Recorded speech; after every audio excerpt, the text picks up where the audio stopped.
అయితే రాజస్థాన్‌లో ఒక టెంపుల్ ఉంటదన్నట్టు. శ్రీనాథ్‌జీ టెంపుల్ అని చెప్పేసి. ఈ టెంపుల్‌కి ఏం చేయాలంటే శూద్రులను, దళితుల్ని ఎంట్రీ కానియ్యరన్నట్టు. కాకపోయేసరికి స్వామి అగ్నివేశ్ అనేటాయన ఏం చేశాడు అనంటే, శూద్రులను, దళితుల్ని మీరు ఎందుకు రానిస్తలేరని చెప్పేసి దానికి ఎంటర్ గానికి ట్రై చేస్తాడు.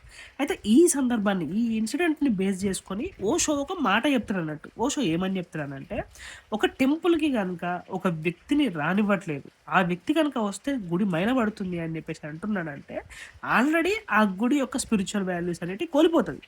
ఇప్పుడు ఒక గుడికి నిన్ను రావద్దు అని చెప్పేసి అని అంటున్నారంటే, నువ్వు ఇంకా అక్కడుండి నన్ను ఈ గుడికి రానివ్వు అని చెప్పేసి నువ్వు అడుక్కుంటున్నావనంటే, నిన్ను నువ్వు కించపరుచుకుంటున్నట్టు, నిన్ను నువ్వు అవమానించుకుంటున్నట్టు. నువ్వు అడుక్కోవడం అనేది కరెక్ట్ కాదు. ఒక గుడికి రావడం కోసం అని చెప్పేసి నువ్వు ఏమో ప్రూవ్ చేసుకోవాల్సిన అవసరం లేదు. నువ్వు మంచివానివా, చెడ్డవానివా అని చెప్పేసి నువ్వు ప్రూవ్ చేసుకోవాల్సిన అవసరం లేదు.